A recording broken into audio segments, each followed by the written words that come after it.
അതിൽ തന്നെ കാണാൻ പറ്റും. അപ്പോൾ അങ്ങനെ ഒരു ബന്ധം അയാളും ആ കുട്ടിയും തമ്മിലുണ്ട് എന്നുള്ളത് ഉറപ്പാണ്. അപ്പോൾ അതും അവൾ മറച്ചു വെച്ചിട്ടാണ് എന്ത് ചെയ്തിട്ടുള്ളത്, ആൾക്കാരെ സമ്മതി പിടിച്ചു പറ്റാൻ കുട്ടിയെ തിരിഞ്ഞു നോക്കിയില്ല എന്നൊക്കെ പറയുന്നത്. ഡോക്ടർ ഐഷ മുഹമ്മദുമായിട്ട് ബന്ധപ്പെട്ട വിഷയമാണ് സംസാരിക്കുന്നത്. അപ്പോൾ നമുക്കറിയാം, തൃശ്ശൂർ ചാവക്കാട് ഹസ്ബൻഡിൻ്റെ വീട്ടിന് മുമ്പിൽ 12-13 ദിവസമായിട്ട് ഒരു 10 വയസ്സുള്ളൊരു കുഞ്ഞിനെ കൊണ്ട് സമരം നടത്തുന്ന ഒരു സ്ത്രീയുടെ വിഷയം നമ്മൾ കഴിഞ്ഞ ദിവസങ്ങളിലൊക്കെ കണ്ടതാണ്. അപ്പോൾ അത് ഞാൻ കഴിഞ്ഞ ദിവസം 1-2 വീഡിയോ ഞാൻ ചെയ്തിട്ടുണ്ടായിരുന്നു. അപ്പോൾ അതിൻ്റെ ഇടയിലൊക്കെ കുറേ കമൻറ്റുകൾ ഈ സപ്പോർട്ട് ചെയ്തിട്ടും വന്നിട്ടുണ്ട്. ഐഷ സപ്പോർട്ട് ചെയ്തിട്ട് വരുന്നുണ്ട്, അതുപോലെ ഐഷയെ അനുകൂലിച്ച് പ്രതികൂലിച്ചൊക്കെ വരുന്നുണ്ട്. അതുപോലെ ഈ പറഞ്ഞിട്ടുള്ള അലി, ഹസ്ബൻഡായിട്ടുള്ള അലിയും സപ്പോർട്ട് ചെയ്തൊക്കെ വരുന്നുണ്ട്, പ്രതികൂലിച്ചും അനുകൂലിച്ചൊക്കെ വരുന്നുണ്ട്. പിന്നെ കുറേ ആളുകൾ രണ്ട് സൈഡും കേട്ടിട്ട് കാര്യങ്ങൾ സംസാരിക്കുമെന്ന് പറയുന്നുണ്ട്. ഓക്കെ, എന്തായാലും ഞാനിവിടെ അലിയുടെ ഒരു ഫ്രണ്ടിൻ്റെ വോയിസ് ഞാൻ ഇവിടെ വെച്ച് തരാം. അപ്പോൾ നിങ്ങളെല്ലാവരും ഒന്ന് കേൾക്കണം, സ്കിപ്പ് ചെയ്യാതെ. അപ്പോൾ വീഡിയോ എല്ലാവരും ലൈക്ക് ചെയ്യണം, എന്നാൽ മാത്രമേ എല്ലാ ആളുകളിലേക്കും എത്തത്തുള്ളൂ. അതുപോലെ ചാനൽ സബ്സ്ക്രൈബ് ചെയ്യണം, സപ്പോർട്ട് ചെയ്യണം, ഫോളോ ചെയ്യണം. അതുപോലെ നിങ്ങളുടെ അഭിപ്രായങ്ങൾ ഉറപ്പായിട്ട് കമൻറ്റ് ചെയ്യണം. അപ്പോൾ എല്ലാവരും ഒന്ന് ലൈക്ക് ചെയ്യണം, എന്നാൽ മാത്രമേ, ലൈക്കും സബ്സ്ക്രൈബും ചെയ്താൽ മാത്രമേ, ഫോളോയും കൂടെ ചെയ്താൽ മാത്രമേ എല്ലാ ആളുകളിലേക്കും വീഡിയോ എത്തുള്ളൂ, ഇനിയുള്ള വീഡിയോസ് നിങ്ങളെ അടുത്തേക്ക് എത്തത്തുള്ളൂ. ഓക്കെ, അപ്പോൾ ഇവിടെ ഞാൻ ആത്മാർത്ഥമായിട്ട് ഈ സഹോദരിക്ക് നീതി കിട്ടണമെന്ന് ഞാൻ ആഗ്രഹിക്കുന്നുള്ളൂ. കാരണം വേറെ ഒന്നുമല്ല, ഇവിടെ അലിയെ നമ്മൾ കുറ്റപ്പെടുത്തുന്നില്ല. അലിയെടുത്ത് ഒരു കാര്യം മാത്രമേ, അലി ഇത്രയും ദിവസമായിട്ട് പുള്ളി രംഗത്തൊന്നും വന്നിട്ടില്ല, ഈ ഹസ്ബൻഡ് എന്ന് പറയുന്ന അലി. അപ്പം ഈ അലി 10-12 ദിവസമായിട്ട് ഈ ഒരു വിഷയം കിടന്ന് ഇങ്ങനെ ഓടുന്നുണ്ട്. അലിയുടെ ഭാഗത്തുനിന്ന് ഒരു എക്സ്പ്ലനേഷൻ ഒന്നും തന്നിട്ടില്ല. ചിലപ്പം കോടതി കേസ് കിടക്കുന്നുകൊണ്ടായിരിക്കും പുള്ളി ഒന്നും പറയാത്തത്. പക്ഷേ ഈ യുവതി ഇങ്ങനെ രംഗത്ത് വരുമ്പോഴത്തേക്ക് അലി ഉറപ്പായിട്ടും അലിയുടെ ഭാഗം കൂടെ സംസാരിക്കണം. അത് നമുക്ക് കേൾക്കാൻ നമുക്ക് കൂടെ ആഗ്രഹമുണ്ട്. ഇവിടെ അലിയുടെ ഒരു സുഹൃത്ത് പറയുന്ന ഒരു വോയിസ് ഞാൻ വെച്ച് തരാം. അത് സുഹൃത്തെന്ന നിലയ്ക്ക് നമുക്കത് ഉൾക്കൊള്ളാൻ സാധിക്കും. എത്രത്തോളം അതിനകത്ത് സത്യമുണ്ട്, കള്ളമുണ്ട്. കാരണം എല്ലാ സുഹൃത്തുക്കളെയും നമുക്ക് വിശ്വസിക്കാൻ പറ്റത്തില്ല. ഇപ്പം സുഹൃത്തുക്കൾ തന്നെ ഒരാളുടെ നാശം ആഗ്രഹിക്കാൻ നടക്കുന്ന സുഹൃത്തുക്കളും ഉണ്ട്, അതുപോലെ ചങ്കായിട്ട് നടക്കുന്ന സുഹൃത്തുക്കളും ഉണ്ട്. ഇപ്പം ഇവിടെ ഈ സുഹൃത്ത് രണ്ട് കൂട്ടരെയും കുറ്റപ്പെടുത്താതെ ഉള്ള രീതിയിൽ, മാന്യമായിട്ടുള്ള രീതിയിൽ പക്വതയോടുകൂടി സംസാരിക്കുന്നു, കുറച്ച് കാര്യങ്ങളൊക്കെ പറയുന്നു. അതൊക്കെ ഓക്കെ, ഞാൻ വെച്ച് തരാം. അപ്പോൾ എനിക്കിവിടെ പറയാനുള്ളതെന്ന് വെച്ച് കഴിഞ്ഞാൽ, ഒരു സ്ത്രീ ഈ ഒരു വീഡിയോ ഇട്ടപ്പോഴത്തേക്ക് എനിക്ക് ഒരുപാട് കമൻസുകൾ ഞാൻ കാണാനിടയുണ്ടായി. ഒരുപാട് സ്ത്രീകളെ, ഞാനും ഇതേ ഒരു സ്റ്റേജിലൂടെ പോയതാണ്, പേടിച്ചിട്ടാണ്, അല്ലെങ്കിൽ സമൂഹത്തിന് മുമ്പിൽ നാണക്കേട് ഓർത്തിട്ടാണ് ഒന്നും പറയാത്തത്, എനിക്കും ഇതേ അനുഭവം ഉണ്ടായിട്ടുണ്ടെന്ന് ഒരുപാട് സ്ത്രീകൾ കമൻ്റ് ഇടുന്നുണ്ട്. അപ്പോൾ ഒരുപാട് സ്ത്രീകൾ ഈ ഒരു വിഷയവുമായിട്ട് ബന്ധപ്പെട്ട് അവരനുഭവിക്കുന്നുണ്ട്. അതുകൊണ്ടാണ് ഞാനും പറഞ്ഞത്, 100-101% ഈ ഐഷയുടെ ഭാഗത്ത് ശരിയുണ്ടെങ്കിൽ അവർക്ക് നീതി കിട്ടുക തന്നെ വേണമെന്ന്. അപ്പോൾ ഇവിടെ വേറൊരു കാര്യം എന്ന് വെച്ച് കഴിഞ്ഞാൽ, ഒരു 12 ദിവസമായിട്ട് ഒരു വീട്ടിന് മുമ്പിൽ പോയി സമരം നടത്തുമ്പോഴത്തേക്ക് ആ വീട്ടിലെ ഒരാൾ, അല്ലെങ്കിൽ ഈ ഐഷയുടെ ഹസ്ബൻഡ് എന്ന് പറയുന്ന ഒരാൾ അത് എന്താണെന്നെങ്കിലും ഒന്ന് അന്വേഷിക്കുമോ, അല്ലെങ്കിൽ അതിന് വേണ്ടിയിട്ടുള്ളൊരു പരിഹാരമെങ്കിലും ചെയ്തു കൊടുക്കണ്ടേ? അവരുടെ ആവശ്യം എന്താണ്? അവർ പറയുന്നത് എന്താണെന്ന് വെച്ച് കഴിഞ്ഞാൽ, അവരെ കയ്യിൽ നിന്ന് മേടിച്ച പൈസ തിരിച്ചു തരണം, സ്വർണം തിരിച്ചു കൊടുത്ത് നിയമപരമായിട്ട് ബന്ധമൊഴിഞ്ഞ് ചെയ്യേണ്ട കാര്യങ്ങളൊക്കെ ചെയ്ത് പോകുക എന്നാണ് അവരുടെ ആവശ്യം. അത് അവർ ഒരുപാട് വീഡിയോസിൽ പറയുന്നുണ്ട്, അത് നമ്മൾ വെച്ച് കണ്ടിട്ടുമുണ്ട്. ഓക്കെ, അപ്പം അങ്ങനെ ഒരു ആവശ്യമുണ്ടെങ്കിൽ അത് നിറവേറ്റി കൊടുക്കുകയാണ് പറയുന്നത്. അപ്പോൾ രണ്ട് കൂട്ടർക്കും അവരുടേതായിട്ടുള്ള ഈ പറഞ്ഞിട്ടുള്ള ന്യായീകരണങ്ങൾ കാണും. പക്ഷേ ഇപ്പോൾ അവർ ഇതൊക്കെ പറഞ്ഞ് മീഡിയാസിൻ്റെ മുമ്പിലൊക്കെ രംഗത്ത് വരുന്നുണ്ടെങ്കിൽ അത് ചെയ്തു കൊടുക്കാനാണ് നോക്കുന്നത്. അവരിപ്പോൾ ആവശ്യപ്പെടുന്നത് എന്താണ്? അത് ചെയ്തു കൊടുക്കുക, താല്പര്യമില്ലെങ്കിൽ.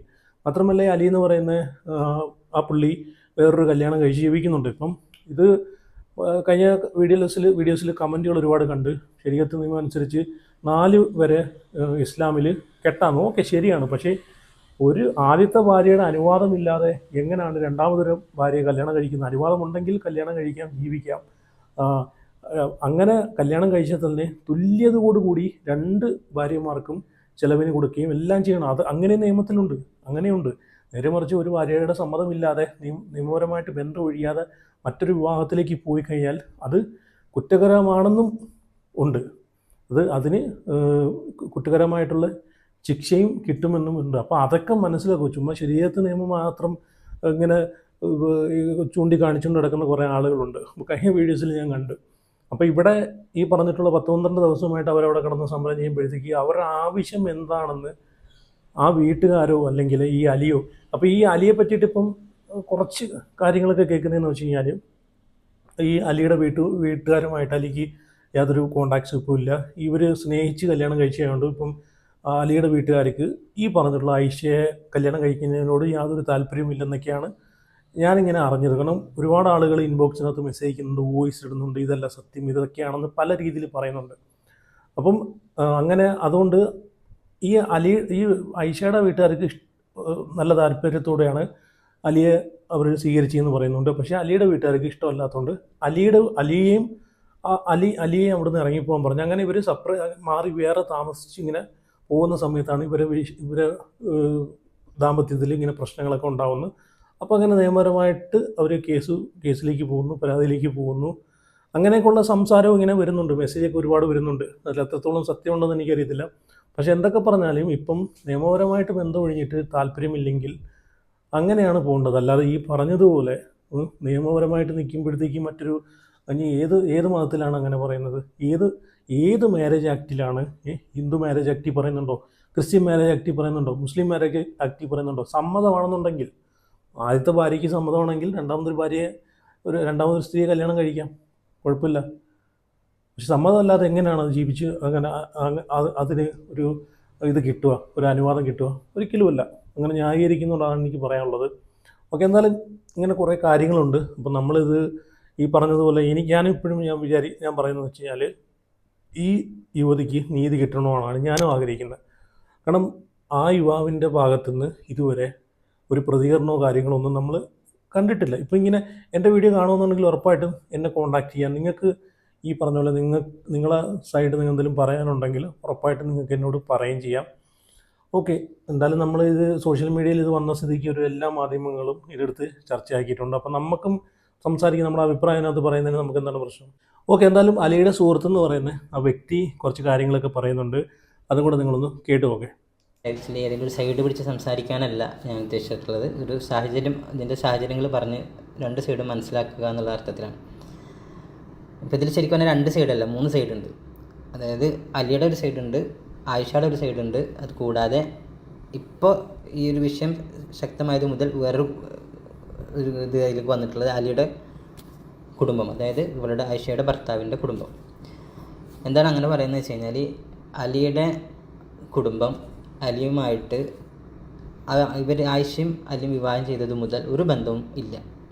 അവരുമായിട്ട് ആ കല്യാണം നടക്കുന്ന സമയത്തും അവരോട് സഹകരിച്ചിട്ടില്ല. കാരണം കുടുംബത്തിന് എതിർപ്പുണ്ടായിരുന്നൊരു കല്യാണമായിരുന്നു. അതിൻ്റെ കാരണങ്ങളിലേക്ക് പോകുന്നതിനേക്കാൾ നല്ലത് അവർ പാടെ ഒഴിവാക്കി എന്ന് പറയാം. അലീനെ ഒഴിവാക്കി. അപ്പോൾ അലി ഇവരെ വേറെ കുറച്ച് ആൾക്കാരുടെ സഹായത്തോടുകൂടി കല്യാണം കഴിച്ചിട്ട് അവരവരുടെ ജീവിതമായിട്ട് വേറെ എവിടെയോ പോയി താമസിച്ചു ജീവിച്ചു. 10-13 കൊല്ലം മുമ്പാണ് ഇത് നടക്കുന്നത്. അങ്ങനെ വർഷങ്ങളോളം 5-6 വർഷം അവർ ഒരുമിച്ച് താമസിച്ചു. അതിനിടയ്ക്ക് ഒരു കുഞ്ഞുണ്ടായി. അതിന് ശേഷമാണ് ഇവർ തമ്മിൽ തർക്കം ഉണ്ടാകുന്നത്. തർക്കം ഉണ്ടായി 2 പേരും കൂടി പിരിഞ്ഞുപോയി. ആയിഷയുടെ സ്പേസിലേക്കും അലിയുടെ സ്പേസിലേക്കും പിരിഞ്ഞു പോയിട്ട് പിന്നെയും അവർ 5-6 കൊല്ലം ജീവിച്ചു പിരിഞ്ഞതിന് ശേഷം. അതിനിടയ്ക്ക് സ്വാഭാവികമായിട്ടും ഇവരെന്ത് ചെയ്തിട്ടുണ്ടാവും, പരസ്പരം മത്സരിച്ചിട്ടുണ്ടാവും. നീ ഇല്ലാതെയും ഞാൻ ജീവിക്കും എന്നുള്ള രീതിയിൽ 2 പേരും മത്സരിച്ചുകൊണ്ട് 2 സൈഡിൽ നിന്ന് ജീവിച്ചു. പക്ഷേ ഒരാൾ ഡൗണായി, മറ്റാൾ കുഴപ്പമില്ലാത്ത ജീവിതമായിട്ട് മുന്നോട്ട് പോയി. അതിനിടയ്ക്ക് ഇപ്പോൾ ഈ ഒരു സാഹചര്യത്തിലേക്ക് ഒരു സമരത്തിലേക്കൊക്കെ ഇവിടെ ഇറങ്ങി തിരിക്കാൻ ഇപ്പോൾ ഉണ്ടായ സാഹചര്യം, അതായത് 6-7 വർഷം കഴിഞ്ഞല്ലോ, എന്നിട്ട് ഇപ്പോൾ ഇറങ്ങി തിരിക്കേണ്ട സാഹചര്യം എന്ന് പറയുന്നത് അലി ഇപ്പോൾ ഒരു കല്യാണം കഴിച്ചു. ആ കല്യാണം കഴിച്ച് അവർ സന്തോഷമായിരിക്കുന്നു എന്നുള്ളത് അവരെ ഇൻസ്റ്റഗ്രാം നോക്കിയാൽ തന്നെ നമുക്ക് മനസ്സിലാവും. അപ്പോൾ അത് അവൾ കാണുമ്പോൾ അവൾക്ക് എന്ത് ചെയ്യും, മനസ്സിൽ ഫ്രസ്ട്രേഷൻ വരും. നമ്മളെവിടെ എത്തിയില്ല, അവനിങ്ങനെ മുന്നോട്ട് പോയപ്പോൾ എന്തെങ്കിലും ഒരു ഇത് കൊടുക്കണം. അപ്പോൾ ഇവരുടെ ഇടയിൽ അന്ന് തർക്കമുണ്ടായ സമയത്ത് തന്നെ ഇവർ കൊടുത്തിരുന്നൊരു കേസുണ്ട്. അപ്പോൾ ഡൈവോഴ്സ് ആവണം എന്നുള്ള ഇവർ രണ്ടാളും തീരുമാനിച്ചിരിക്കണം ഓൾമോസ്റ്റ്. പക്ഷേ ഡിവോഴ്സ് ആവാൻ ഇവൾ വെച്ച ഡിമാൻഡ് എന്ന് പറഞ്ഞാൽ അത്രയും ഒരു എമൗണ്ട് താങ്ങാൻ ഈ അലി എന്ന് പറഞ്ഞ ആൾക്ക് കഴിയില്ല എന്ന് ഉറപ്പാണ്. അപ്പോൾ അയാൾ എന്ത് ചെയ്തു, അതിനെതിരെ അപ്പീലിന് പോയി. കൂടാതെ ഇവൾ കേസിന് ബലം കൂട്ടാൻ വേണ്ടിയിട്ട് കൊടുത്തിരുന്ന കുറച്ച് കള്ള ആരോപണങ്ങൾ കൂടി ഉണ്ടായിരുന്നു. അപ്പോൾ അതും കൂടി ഈ കേസിൻ്റെ ഭാഗത്തിൽ ചേർത്ത് കേസ് നടന്നുകൊണ്ടിരിക്കുകയാണ്. അതിന് വിധിയും കാര്യങ്ങളൊക്കെ വരാനിരിക്കുന്നേ ഉള്ളൂ. അപ്പോൾ അതിനിടയ്ക്കാണ് ഇപ്പോൾ ഈ കല്യാണം വന്നിട്ട് അവർ ഹാപ്പി ആയിരിക്കുന്നു എന്ന് കണ്ടപ്പോൾ ഒരു സീൻ ക്രിയേറ്റ് ചെയ്യണം എന്ന ഉദ്ദേശത്തോട് കൂടിയിട്ട് ഇവർ ഈ വിഷയത്തിലില്ലാത്ത അലിയുടെ കുടുംബത്തിൻ്റെ വീട്ടിലേക്ക് കയറി വരുന്നത്. അലിയുടെ ഉപ്പ താമസിക്കുന്ന വീട്, അത് അലി ആ വീട്ടിലില്ല, അന്ന് പുറത്തെങ്കിലും ശേഷം ആ വീട്ടിലില്ല. അലി ഉപ്പ താമസിക്കുന്ന വീടിൻ്റെ മുമ്പിൽ വന്നിരുന്നു ഇവർ സമരം ചെയ്യാൻ തുടങ്ങി. അതാണ് ഇതിൻ്റെ ഫസ്റ്റത്തെ സാഹചര്യം. ഇപ്പോൾ ഇതിൽ പൊതുവായിട്ടുള്ള ആക്ഷേപമായിട്ട് വരുന്ന വിഷയമാണ് അവർ ഈ ഒരു ബന്ധം ഡിവോഴ്സ് ആവാതെ അല്ലെങ്കിൽ ഒരു വിധി വരാതെ ഇവർ വേറെ കല്യാണം കഴിച്ചു എന്നുള്ളത് ആണൊരു വിഷയം പറയാം. ആ വിഷയത്തിലും വ്യക്തമായ മറുപടി പറയേണ്ടത് അലിയാണ്. അല്ലെങ്കിൽ അവൾക്ക് അലിയെക്കെതിരെ ഒരു ഡയറക്റ്റ് അലിയുടെ താമസിക്കുന്ന സ്ഥലത്ത് പോയിട്ടോ ജോലി ചെയ്യുന്ന സ്ഥലത്ത് പോയിട്ടോ അല്ലെങ്കിൽ ഡയറക്റ്റ് കോടതിയിൽ ഇപ്പോൾ ഒരു കേസ് നടക്കുന്നുണ്ടല്ലോ അതിലേക്ക് ആഡ് ചെയ്തിട്ടൊക്കെ അവൾക്ക് എന്ത് ചെയ്യാൻ മുന്നോട്ട് പോകായിരുന്നു. പക്ഷേ അവൾ വന്നിരിക്കുന്നത് അലിയുടെ അതായത് അലിയുടെ ഉപ്പാട് വീട്ടിൽ വന്നിരിക്കുകയാണ്. കാരണം അവിടെ വന്നിരുന്നിട്ട് എങ്ങനെയാണ് ഇതിന് പരിഹാരം ഉണ്ടാക്കാൻ പറ്റുക? ഒരിക്കലും സാധിക്കില്ല. കാരണം അവർ പണ്ടേ അലീനെ ഒഴിവാക്കിയതാണ്. പിന്നെ എങ്ങനെയാണ് അലി വീട്ടുകാരിന് പരിഹാരം ഉണ്ടാക്കി? ഇവർ പറയുന്നത് അലിയുടെ കുടുംബത്തിൽ നിന്ന് 2-3 പേര് ഈ പുതിയ വിവാഹത്തിൽ പങ്കെടുത്തു. അത് അലിയുമായി വ്യക്തിപരമായിട്ട് ബന്ധം സൂക്ഷിക്കുന്ന ആരെങ്കിലും 2 പേര് പങ്കെടുത്തു എന്നുള്ളത് ഒരിക്കലും എന്ത് ചെയ്യാൻ പാടില്ല, ആ കുടുംബത്തിൻ്റെ പിന്തുണയോട് കൂടിയിട്ടാണെന്ന് പറയാൻ പാടില്ല. അപ്പോൾ അങ്ങനെ ഒരു പേരും പറഞ്ഞിട്ടാണ് ഇവരെന്ത് ചെയ്യുന്നത്, ഇപ്പോൾ ആ വീട്ടിൽ കോടതിയിൽ നിന്നൊരു വൈവാഹിക ഭവനമാണെന്ന് പറഞ്ഞിട്ട് നോട്ടീസ് വാങ്ങിയിട്ട് അവിടെ വന്നിരിക്കുന്നത്. അതുകൊണ്ട് മാത്രമല്ല, അതിന് കൂടെ ഇവർ ആഡ് ചെയ്യുന്ന ഒരുപാട് കളവുകളുണ്ട്. അതായത് ഒരു ബന്ധം ഒരു മര്യാദക്കൊന്ന് ഫേസ് ചെയ്തിട്ട് പോലും ഇവർ തമ്മിൽ, ആ കുടുംബക്കാരും ഈ പെണ്ണും തമ്മിൽ. അങ്ങനെയുള്ള പെൺകുട്ടി പറയുന്നത് മാനസികമായും ശാരീരികമായും അവളെ പീഡിപ്പിച്ചു എന്നാണ് ആ കുടുംബം. അതും വളരെ വലിയ തെറ്റാണ്. പിന്നെ ഈ വിഷയത്തിലേക്ക് വരികയാണെന്നുണ്ടെങ്കിൽ അലി എന്ന് പറയുന്ന വ്യക്തി ആ കുട്ടിയെ നന്നായി നോക്കിയില്ല, ഇത്രയും കാലയളവിൽ ഞാൻ ഒറ്റക്കാണ് കുട്ടിയെ നോക്കിയതെന്ന് പറയുന്നുണ്ട് അവർ. അതും തെറ്റാണെന്നുള്ളത് അലിയുടെ തന്നെ ഇൻസ്റ്റാ റീൽസ് ഇട്ട് നോക്കിയാൽ മതി. ആ കുട്ടിയും അലിയും തമ്മിലുള്ള ഒരുപാട് വീഡിയോസ് അതിലുണ്ട്. അവർ തമ്മിലുള്ള ബോണ്ടും ആ സ്നേഹപ്രകടനങ്ങളൊക്കെ അതിൽ തന്നെ കാണാൻ പറ്റും. അപ്പോൾ അങ്ങനെ ഒരു ബന്ധം അയാളും ആ കുട്ടിയും തമ്മിലുണ്ട് എന്നുള്ളത് ഉറപ്പാണ്. അപ്പോൾ അതും അവൾ മറച്ചു വെച്ചിട്ടാണ് എന്ത് ചെയ്തിട്ടുള്ളത്, ആൾക്കാരെ സമ്മതി പിടിച്ചു പറ്റാൻ കുട്ടിയെ തിരിഞ്ഞു നോക്കിയില്ല എന്നൊക്കെ പറയുന്നത്. ഇതിലിപ്പോൾ ന്യായമല്ലാത്ത വിഷയം ഇതാണ്. ഭർത്താവിൻ്റെ കുടുംബക്കാരെ ഇതിലേക്ക് അവൾ വെറുതെ വലിച്ചഴിച്ചിട്ട് പ്രശ്നം വെറുതെ വലുതാക്കുകയാണ്. അത് അവർ രണ്ടും തമ്മിലും ഉള്ളൊരു പ്രശ്നം മാത്രമാണ്. അലിയും ആയിഷയും തമ്മിലുള്ള പ്രശ്നം മാത്രമാണ്. അവരാണ് അവരുടെ ജീവിതം തീരുമാനിച്ചതും സ്നേഹിച്ചതും പരസ്പരം വിശ്വസിച്ചതും ഒക്കെ. അപ്പോൾ അവർ തമ്മിലുള്ള ഒരു പ്രശ്നത്തിലേക്ക് ഈ ഭർത്താവിൻ്റെ കുടുംബക്കാർ, ഇതിൽ കക്ഷിയല്ലാത്ത ഭർത്താവിൻ്റെ കുടുംബക്കാർ ഒരു വലിച്ചഴിച്ചിട്ട് ആ കുടുംബത്തിനെ മൊത്തം നാറ്റിക്കുകയാണ് ചെയ്യുന്നത്. അതിൽ നിന്ന് പിൻവലിയാൻ മാത്രമാണ് ആ കുടുംബം അവരോട് പറയുന്നുള്ളൂ. നിങ്ങൾ അലിനെ എന്ത് വേണമെങ്കിൽ കാട്ടിക്കോളി, അലിയുടെ ഭാഗത്ത് തെറ്റുണ്ടെങ്കിലും അതൊക്കെ ഞാൻ ഉണ്ടെങ്കിലൊക്കെ എന്ത് ചെയ്യും, കോടതി വഴിയോ അല്ലെങ്കിൽ മറ്റ് ഉപയോഗിക്കുന്ന ഈ സമരമുറ അവർ താമസിക്കുന്ന സ്ഥലത്ത് പോയിട്ട് ചെയ്തോട്ടെ. പക്ഷേ ഇവിടെ ഈ വീടിൻ്റെ മുമ്പിൽ വന്ന് ചെയ്യരുത് എന്ന് മാത്രമാണ് അവരുടെ റിക്വസ്റ്റ്. ഞാൻ അറിഞ്ഞ മറ്റു കുറച്ച് കാര്യങ്ങളും അഡീഷണലായി ജസ്റ്റ് പറഞ്ഞുതരാം. നിങ്ങൾ ഈ സ്വർണ്ണത്തിൻ്റെ വിഷയമൊക്കെ പറയുന്നുണ്ടല്ലോ, 900 പവനായിട്ട് അവർ കല്യാണത്തിന് വന്നിട്ടുണ്ടെന്ന് തോന്നുന്നു. ഇപ്പോൾ അവരുടെ ഫോട്ടോ ഒക്കെ കണ്ടിരുന്നല്ലോ. ഞാനും ഫോട്ടോയിലൂടെയാണ് അത്രയും സ്വർണ്ണമൊക്കെ അവർ കല്യാണത്തിന് ഇട്ടെന്ന് കാണുന്നത് തന്നെ. അപ്പോൾ ഈ സ്വർണം സ്വാഭാവികമാണ്. ഒരു ഭാര്യ ഭർത്താവ് ഒരുമിച്ച് ജീവിക്കുന്ന സമയത്ത് സ്വർണ്ണം ആവട്ടെ എന്തോ ആവട്ടെ അവരെല്ലാം പങ്കുവെച്ചിട്ടായിരിക്കും അവർ ജീവിക്കുക. അപ്പോൾ ഒരു പ്രശ്നം വരുമ്പോൾ എന്ത് ചെയ്യും, ഇത് അവരെന്ത് ചെയ്യും, അവർ കേസിന് ബലം കൂട്ടാനോ അല്ലെങ്കിൽ അവർക്ക് ആളെ കൂടെ കൂട്ടാനൊക്കെ ആയിട്ട് അവരെന്ത് ചെയ്യും, അവർക്ക് അനുകൂലമായിട്ടുള്ള രീതിയിൽ അതിനെ വളച്ചൊടിക്കും. അതുതന്നെ ഇവിടെ നടന്നിട്ടുണ്ടാവുക. സംഭവം ശരിയാണ്. അലിയും ഡോക്ടറാണ്. കല്യാണം കഴിക്കുമ്പോൾ ആയിഷ ഡോക്ടറല്ല, അതിന് ശേഷം ആയിഷ പഠിച്ച് ഡോക്ടറാവുന്നത്. മുമ്പ് പഠനം ഉണ്ടായിരുന്നെങ്കിലും പഠിച്ച് കംപ്ലീറ്റ് ചെയ്യുന്ന കല്യാണത്തിന് ശേഷമാണ്. അപ്പോൾ ആ സമയത്ത് ഈ പണമൊക്കെ ഇവർ രണ്ടാളും കൂടിയിട്ട് ഉപയോഗപ്പെടുത്തിയിട്ടുണ്ടാവും അവരുടെ കാര്യങ്ങൾക്കായിട്ട്. അപ്പം ഇനി അലിക്കെന്തോ സ്വർണ്ണത്തിൽ നിന്ന് ഒരു എമൗണ്ട് മലബാർ ഗോൾഡിൽ എവിടെ കൊണ്ടുപോയി പണം വെച്ചിട്ട് എന്നൊരു എമൗണ്ട് ക്യാഷായിട്ട് അലിക്ക് കൊടുത്തു എന്നൊക്കെ ഇവർ പറയുന്നുണ്ട്. അതിനൊക്കെ അവരുടെ തെളിവുകളുണ്ടെങ്കിൽ അത് കോടതിയിൽ സമീപിച്ച് അവർക്കത് മേടിച്ചെടുക്കാവുന്നതല്ലേ ഉള്ളൂ. അങ്ങനെ ചെയ്യാം, അങ്ങനെ പോവാം. പക്ഷേ അതിന് പകരം അവർ ഇവിടെ വന്നിരുന്നത് ചെയ്യുന്നത് എന്തർത്ഥത്തിനാണെന്ന് മനസ്സിലാവണില്ല. അത് ഇനി പലരുടെ അവിടെ പോയി ചെയ്യണേ എന്നാലും വേണ്ടിയില്ല. പക്ഷെ എന്തിനാണ് ഈ ഭർത്താവിൻ്റെ വീട്ടിൽ വന്നിരുന്നത് ചെയ്യുന്നത് എന്നുള്ളതാണ്. അവിടെയാണ് പന്തികേട്. എനിക്ക് തോന്നുന്നത് വേറൊരർത്ഥത്തിലും അലിനെ തളർത്താൻ കഴിയുന്നില്ല. അപ്പോൾ ഇങ്ങനെ ഒരു ബാഡ്ജ് ഉണ്ടാക്കി കൊടുത്തിട്ട് എന്ത് ചെയ്യാം, അവനെ തളർത്താമെന്ന ഉദ്ദേശത്തോടു കൂടിയായിരിക്കാം ചിലപ്പോൾ ഇവിടെ വന്നിരിക്കുന്നുണ്ടാവുക. അൽതാഫ് ഇതിൽ മനസ്സിലാക്കേണ്ട ഒരു കാര്യമുള്ളൂ. അവർ പറയുന്നത് പൂർണ്ണ അർത്ഥത്തിൽ സത്യമാണ് എന്ന് വിശ്വസിക്കുന്നതിന് മുമ്പ് അതിൻ്റെ അപ്പുറത്തെ വശങ്ങൾ കൂടി മനസ്സിലാക്കിയിട്ട് ഏതൊക്കെയാണ് അവൾ പറഞ്ഞതിൽ എല്ലാം കളവെന്ന് ഒരിക്കലും പറയാൻ പറ്റില്ല. അവൾ പറഞ്ഞ സത്യങ്ങളുണ്ടാവും. ആ സത്യത്തോടൊപ്പം അവൾ ചേർത്ത് വെച്ച കുറച്ച് കളവുകൾ കൂടിയുണ്ട്, ആളുകളെ കൺവിൻസ് ചെയ്യാനും ആളുകളെ കൂടെ ചേർക്കാനും സിമ്പതി പിടിച്ചു പറ്റാനൊക്കെ. അപ്പോൾ തെറ്റിദ്ധാരണ ഉണ്ടാക്കുക എന്നാണ് അതുകൊണ്ട് ഉദ്ദേശിക്കുന്നത്. അപ്പോൾ ആ തെറ്റിദ്ധാരണയിൽ അൽതാഫിനെ പോലുള്ള ആൾക്കാർ വീണ് പോകരുത്. സത്യം മനസ്സിലാക്കിയിട്ട് ഇത് രണ്ടും ചേർത്ത് വെച്ചിട്ട് ഇനിയിപ്പോൾ അൽതാഫിന് എന്തെങ്കിലും സംശയങ്ങൾ വിഷയത്തിലുണ്ടെങ്കിൽ എന്നോട് ചോദിച്ചു, എനിക്കറിയണതാണ് ഞാൻ പറഞ്ഞുതരും. ഞാൻ ഇതിൽ നിഷ്പക്ഷമായിട്ടേ പറയുള്ളൂ. ഞാനിത് അലിയുടെ ഭാഗത്ത് നിൽക്കില്ല, ആയിഷയുടെ ഭാഗത്ത് നിൽക്കില്ല. സത്യത്തിൽ ഇതിൽ ആരുടെ ഭാഗത്തും വിധി പറയാൻ നമ്മൾ ആരും ആളല്ല. കുറച്ചും കൂടിയും ആയിഷാനെയും അലീനെ അറിയുന്ന ആളുകൾ നിൽക്കി എനിക്ക് പോലും അതിൽ വിധി പറയാൻ കഴിയില്ല. കാരണം ഇവർ പ്രൈവറ്റായിട്ട് വെക്കുന്ന കാര്യങ്ങളുണ്ട്. അലി ആയാലും ആയിഷ ആയാലും അവർ ആരോടും പറയാൻ ആഗ്രഹിക്കാതെ മറച്ചു വെക്കുന്ന കാര്യങ്ങളുണ്ടാവും. അത് അവർക്ക് ചിലപ്പോൾ കോടതിയിൽ കുറച്ചുകൂടി ഒരു വക്കീൽ മുഖേനൊക്കെ എന്ത് ചെയ്യാം പറയാൻ ഇതാക്കാനൊക്കെ സാധിക്കും. അപ്പോൾ അതിലൂടെയാണ് അവർക്ക് ശരിക്കും വിധി കിട്ടുള്ളൂ. അപ്പോൾ അങ്ങനെ ഒരു കേസാണിത്. അപ്പോൾ അതിനെ ഇങ്ങനെ സമൂഹത്തിൽ കൊടുന്നിട്ടത് കൊണ്ട് ഒന്നും നടക്കാൻ പോകുന്നില്ല സത്യം പറഞ്ഞാൽ. ഇതുപോലെ ഒരു സൈഡ് മാത്രം കേട്ട് കുറച്ച് ആൾക്കാർ എന്ത് ചെയ്യും, ഐഷാനെ സപ്പോർട്ട് ചെയ്ത അലിനെ തെറി പറഞ്ഞ് നിൽക്കും. ഇനിയിപ്പോൾ അലിയുടെ സൈഡിൽ നിന്ന് ഒരു ക്ലാരിഫിക്കേഷൻ കൊടുക്കുമ്പോൾ കുറച്ച് ആൾക്കാർ അലിനെ സപ്പോർട്ട് ചെയ്തിട്ട് ഇപ്പുറത്ത് മോശം പറയും.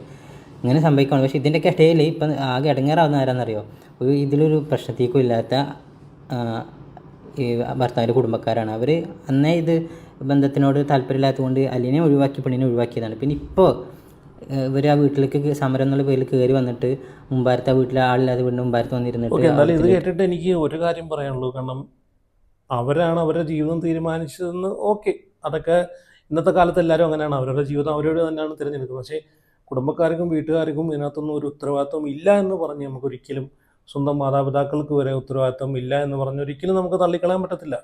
അത് വേറൊരു കാര്യം. അപ്പോൾ എന്തായാലും ഇതിന് വേണ്ടിയിട്ട് കാര്യങ്ങളൊക്കെ എന്തായാലും ഒന്നുകിൽ രണ്ട് കൂട്ടരെയും ഫാമിലിയൊക്കെ ചേർന്ന് തീരുമാനം എടുത്തിട്ട് എന്താണെന്ന് വേണ്ടെന്ന് വെച്ച് കഴിഞ്ഞാൽ, ഇപ്പം പുള്ളിക്കാരൻ വേറെ കല്യാണം കഴിച്ചല്ലോ, രണ്ടുപേർക്കും ഒരുമിച്ച് ഇനിയിപ്പം മുമ്പോട്ട് പോകാൻ പറ്റത്തില്ല. അപ്പം ലീഗലി ബന്ധം ഒഴിയുക, കോടതിയുമായിട്ട് ബന്ധപ്പെട്ട് താല്പര്യമില്ലെങ്കിൽ പിന്നെ എന്തിനാണ് വെച്ചുകൊണ്ടിരിക്കുന്നത്? നിയമപരമായിട്ട് ബന്ധം ഒഴിയാനുള്ള പ്രോസസ്സിങ്ങിന് വേണ്ടിയിട്ട് നോക്കുക. അവരെ കയ്യിൽ നിന്ന് മേടിച്ചിട്ടുണ്ട്, എന്തെങ്കിലും കാര്യങ്ങളൊക്കെ മേടിച്ചിട്ടുണ്ടെങ്കിൽ അത് തിരിച്ചു കൊടുക്കാനും കൂടെ ഉള്ളൊരിത് കാണിച്ചിട്ട് അവരെ ഒഴിവാക്കി വിടുക. അതാണ് വേണ്ടുന്നത്.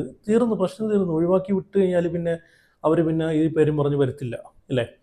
അപ്പോൾ എനിക്കെന്തായാലും ഇത്രയും പറയാനുള്ളൂ. എന്തായാലും ഇതുപോലെ ഒരുപാട് സഹോദരിമാർ ഞാനിവിടെ വെക്കുന്നില്ല, കമൻറ്റിൽ വെക്കുന്നില്ല, ഒരുപാട് പേര് വെക്കാനാണെങ്കിൽ ഒരുപാട് പേര് ഇതുപോലെ എൻ്റെ കമൻസിലും ഇൻബോക്സിലൊക്കെ ആയിട്ട് മെസ്സേജ് അയച്ചിട്ടുണ്ട്. എനിക്ക് 3 മക്കളാണ്, 4 മക്കളാണ്, മക്കളെയൊക്കെ വഴിയാധാരമാക്കിയിട്ട് ഇങ്ങനെ ഒരുപാട് പേര് കരഞ്ഞുകൊണ്ടൊക്കെ വോയിസ് അയച്ചിട്ടുണ്ട്. ഞാനതൊന്നും വെക്കുന്നില്ല, കാരണം അവരെ പ്രൈവസി ഓർത്തിട്ട്. കാരണം അവർക്കത് താല്പര്യമില്ല പബ്ലിക്കിൽ വന്ന്, അങ്ങനെ പേടിച്ചിട്ട് ഒരുപാട് ആളുകൾ പറയാതിരിക്കുന്നുണ്ട്. അപ്പോൾ അതുകൊണ്ടാണ് ഈ ഒരു വിഷയം ഒരു സ്ത്രീ 10-12 ദിവസമായിട്ട് ഒറ്റയ്ക്ക് ഇങ്ങനെ സമരം ചെയ്യുന്ന, ഒരു കുഞ്ഞിനെ കൊണ്ട് സമരം ചെയ്യുന്ന കണ്ടപ്പോഴത്തേക്ക് നമുക്കൊക്കെ സത്യം പറഞ്ഞാൽ നീതി കിട്ടണമെന്ന് ആഗ്രഹിച്ചു പോയതല്ലേ. അപ്പോൾ 12 ദിവസമായിട്ടും അവിടെ സമരം ചെയ്യുന്നിട്ടും സോഷ്യൽ മീഡിയയിൽ ചർച്ചയായിട്ട് പോലും ആ വ്യക്തി അത് പരിഹരിക്കാനൊന്നും നോക്കിയിട്ടില്ല അല്ലേ. അവർക്ക് എന്താണ് ആവശ്യം എന്ന് വെച്ച് കഴിഞ്ഞാൽ അത് കൊടുത്ത് ഒഴിവാക്കി വിടുക. ഇനി അതേ ആണ് രണ്ടാമത് കല്യാണം കഴിച്ചെങ്കിൽ നിയമപരമായിട്ടൊരു ബന്ധം നിൽക്കുമ്പോഴത്തേക്ക് രണ്ടാമത് കല്യാണം കഴിക്കുന്നത് തന്നെ അതൊരിക്കലും നമുക്ക് അംഗീകരിക്കാൻ പറ്റത്തില്ല. നിയമപരമായിട്ടാണെങ്കിൽ ഓക്കെ അല്ലേ. അപ്പോൾ എനിക്ക് എന്തായാലും ഇത്രയും പറയുള്ളൂ. എന്തായാലും നിങ്ങളുടെ അഭിപ്രായങ്ങളൊക്കെ കമൻറ്റ് ചെയ്യുക. എന്തായാലും ഇനി ഈ ഒരു വിഷയം ചെയ്യണോ വേണ്ടിയെന്ന്, ഇനി അടുത്തെന്തെങ്കിലും ഇതുപോലെ കാര്യങ്ങളൊക്കെ വരുവാണെന്നുണ്ടെങ്കിലേ ചെയ്യുന്നുള്ളൂ, അല്ലെങ്കിൽ ചെയ്യത്തില്ല. എന്തായാലും നിങ്ങളുടെ അഭിപ്രായങ്ങളൊക്കെ കമൻറ്റ് ചെയ്യുക, ചാനൽ സബ്സ്ക്രൈബ് ചെയ്യുക, ഫോളോ ചെയ്യുക. അപ്പോൾ അടുത്ത വീഡിയോ ആയിട്ട് പിന്നെ വരാം.